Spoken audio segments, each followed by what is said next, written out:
Goldilocks and the Three Bears. Once upon a time, there were three bears who lived together in a house of their own, in front of a large forest. One of them was a little baby bear, and one of them was a middle-sized bear, and the other was a great big bear. They each had a bowl for their porridge, a little bowl for the little baby bear, a middle-sized bowl for the middle-sized bear, and a great big bowl for the great big bear. And they each had a chair to sit in, a little chair for the little baby bear, a middle-sized chair for the middle-sized bear, and a great big chair for the great big bear. And they each had a bed to sleep in, a little bed for the little baby bear, a middle-sized bed for the middle-sized bear, and a great big bed for the great big bear. One day, after the three bears had made porridge for their breakfast and poured it into their porridge bowls, they walked out into the woods while their porridge was cooling, so that they would not burn their mouth by beginning too soon, because they were polite, well-brought-up bears. And while they were away, a little girl called Goldilocks, who lived on the other side of the forest and had been sent on an errand by her mother, passed by the house and looked in at the window. And then Goldilocks peeped in at the keyhole, because she was a mischievous little girl. And seeing that nobody was in the house, she lifted the latch. The door was not locked, because the bears were good bears, who did not harm anybody, and therefore never suspected that anybody would ever harm them. So Goldilocks opened the door and went in, and she was very pleased to see the porridge on the table. If she had been a well-brought-up little girl, she would have waited until the bears came home, and then, perhaps, they would have asked her to breakfast, for they were good bears. But Goldilocks was a mischievous little girl, and so she helped herself to the porridge. First, Goldilocks tasted the porridge of the great big bear, and that was too hot for her. Then she tasted the porridge of the middle-sized bear, but that was too cold for her. And then she went to the porridge of the little baby bear and tasted it, and it was neither too hot nor too cold.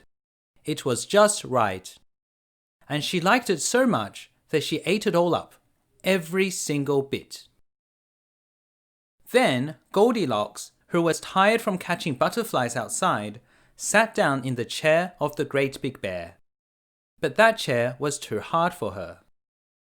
Then she sat down in the chair of the middle-sized bear, and that was too soft for her. And when she sat down in the chair of the little baby bear, she discovered that it was neither too hard nor too soft. It was just right. So she seated herself in it, and there she sat until the bottom of the chair fell out, and down she came, plump, upon the ground. That made her very cross, because she was a bad-tempered little girl. Now, being determined to rest, Goldilocks went upstairs into the bedroom where the three bears slept. And first she lay down in the bed of the great big bear, but that was too high at the head for her. And next she lay down on the bed of the middle-sized bear, but that was too high at the foot for her. And then she lay down upon the bed of the little baby bear, and that was neither too high at the head nor at the foot. It was just right. So she covered herself up comfortably and lay there until she fell fast asleep. By this time, the three bears thought that their porridge would be cool enough for them to eat it properly, so they came home to enjoy breakfast. Now, careless Goldilocks had left the spoon of the great big bear standing in his porridge bowl. "Somebody has been at my porridge," said the great big bear in his great, rough, gruff voice. Then the middle-sized bear looked at her porridge and saw that her spoon was standing in it as well. Somebody has been at my porridge, said the middle-sized bear in her middle-sized voice. And then the little baby bear looked at his porridge, and there was his spoon in the porridge bowl. But the porridge was all gone. Somebody has been at my porridge and has eaten it all up, said the little baby bear in his little baby voice. Upon this, the three bears, seeing that someone had entered their house and eaten up little baby bear's breakfast, began to look around them. Now, the careless Goldilocks had not put the hard cushion straight when she rose from the chair of the great big bear. Somebody has been sitting in my chair, said the great big bear in his great, rough, gruff voice. And the careless Goldilocks had squatted down the soft cushion of the middle-sized bear. Somebody has been sitting in my chair, said the middle-sized bear in her middle-sized voice. Somebody has been sitting in my chair and has sat the bottom through, said the little baby bear in his little baby voice. Then the three bears thought that they had better look around a little bit more, so they went upstairs into their bedroom. Now Goldilocks had pulled the pillow of the great big bear out of its place. Somebody has been lying in my bed, said the great big bear in his great, rough, gruff voice.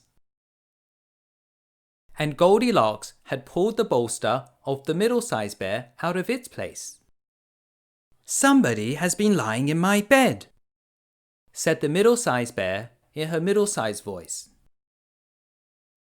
But when the baby bear came to look at his bed, there was the bolster in its place, and the pillow was in its place upon the bolster. And upon the pillow, there was Goldilocks' sleepy head. Somebody has been lying in my bed, and here she is still, said the little baby bear in his little baby voice. Now Goldilocks had heard in her sleep the great, rough, gruff voice of the great big bear, but she was so fast asleep that it was no more to her than the roaring of wind or the rumbling of thunder. And Goldilocks also heard the middle-sized voice of the middle-sized bear, but it was only as if she heard someone speaking in a dream. But when Goldilocks heard the little baby voice of the little baby bear, it was so sharp and so shrill that it awakened her at once. When Goldilocks got up and saw the three bears on one side of the bed, she quickly tumbled herself out of the other and ran to the window.